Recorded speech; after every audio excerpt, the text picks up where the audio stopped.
Hai teman-teman, perkenalkan nama saya Ani Batu, stambuk A221201110. Nah, pada video pembelajaran kali ini sesuai dengan judul yang sudah kalian lihat dan bagian yang ada di belakang saya, ya kita akan membahas materi mengenai virus. Adapun tujuan pembelajaran dari materi kali ini yaitu yang pertama, agar siswa dapat mengetahui struktur tubuh virus, dan yang kedua adalah agar siswa dapat mengetahui siklus hidup virus. Nah, tanpa berlama-lama lagi, langsung saja kita ke videonya. Virus sendiri adalah parasit berukuran mikroskopik yang menginfeksi sel organisme biologis. Teman-teman bisa lihat pada gambar pertama, itu merupakan contoh virus ya, yaitu bakteriofag. Adapun struktur tubuhnya yaitu yang pertama, ada kapsid. Kapsid ini merupakan selubung luar virus yang mengandung banyak subunit protein yang biasa kita sebut dengan kapsomer. Yang kedua ada kepala. Nah, kepala bagian dalam ini, bagian dalam virus mengandung asam nukleat, sedangkan pada bagian luarnya tadi mengandung kapsid. Jadi bagian atas atau kepala virus ini terdiri dari 3 bagian atau 3 lapis, yaitu yang pertama ada kapsid, kemudian kepala, dan asam nukleat pada bagian terdalamnya. Yang ketiga merupakan asam nukleat. Asam nukleat merupakan sumber informasi genetik untuk replikasi. Asam nukleat yang dimiliki virus hanya satu, yaitu DNA atau RNA saja ya.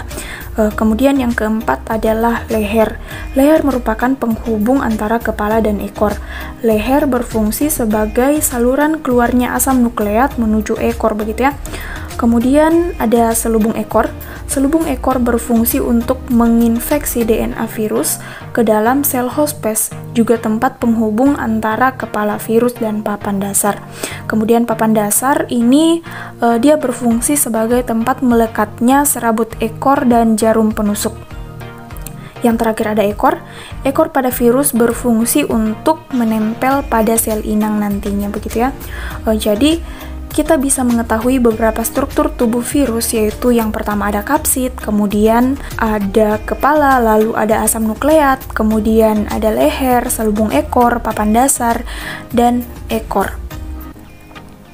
Nah, kita masuk kepada siklus hidup virus. Siklus hidup virus ini juga biasa disebut dengan replikasi virus. Replikasi virus sendiri adalah proses pembentukan atau perbanyakan komponen-komponen virus, begitu ya. Replikasi virus dibagi menjadi 2 siklus begitu, yang mana yang pertama merupakan siklus litik dan siklus lisogenik yang kedua. Yang pertama merupakan siklus litik. Siklus litik ini merupakan cara replikasi virus yang melibatkan proses penghancuran sel inang di akhir proses replikasinya, sehingga sel inang sendiri akan pecah atau lisis dan mati. Siklus lisis ini terdiri dari beberapa tahap. Yang pertama merupakan tahap adsorpsi. Tahap adsorpsi merupakan tahap menempelnya virus pada sel inang. Yang kedua merupakan tahap penetrasi. Nah, pada tahap penetrasi ini virus akan menginjeksikan materi genetiknya ke dalam sel bakteri, begitu ya. Nah, kemudian merupakan tahap sintesis.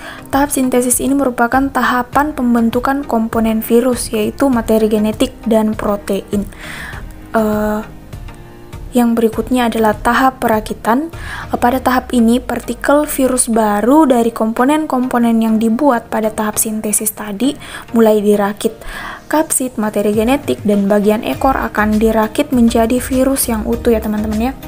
Kemudian adalah tahap lisis. Tahap ini merupakan tahap pecahnya sel inang. Virus akan mengeluarkan lisosim pada bagian ekornya untuk merusak dinding sel bakteri, sehingga dinding sel bakteri akan menjadi lemah dan berlubang yang menyebabkan cairan dari luar sel bakteri masuk ke dalam sel, kemudian sel bakteri mengembung, pecah, dan akhirnya mati, begitu ya. Yang kedua merupakan siklus lisogenik. Siklus lisogenik ini merupakan mekanisme replikasi virus melalui penyisipan materi genetik virus pada materi genetik inang. Nah, siklus lisogenik ini terdiri dari beberapa tahap, di mana tahap adsorpsi dan penetrasinya sendiri telah sama dengan yang terjadi pada siklus litik.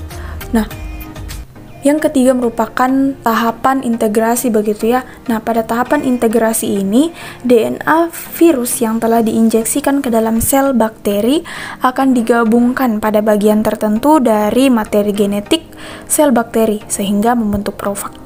Nah, selama dalam kondisi profag ini, materi genetik virus akan dipertahankan dorman atau diam sehingga tidak bisa diterjemahkan. Nah, yang terakhir merupakan tahap multiplikasi sel inang. Sel bakteri akan menggandakan materi genetiknya melalui pembelahan sel. Hal ini menguntungkan bagi virus. Sebab apa? Sebab dengan proses ini materi genetik virus akan ikut tergandakan, begitu ya. Nah, akibatnya apa? Sehingga setiap sel anakan yang dihasilkan oleh pembelahan bakteri juga akan mengandung virus. Bagaimana teman-teman mengenai materi virus kali ini? Mudah bukan? Nah, demikianlah video pembelajaran yang dapat saya sampaikan. Terima kasih kepada kita semua yang telah menonton. Semoga video ini bermanfaat dan sampai jumpa pada video-video pembelajaran berikutnya. Bye-bye!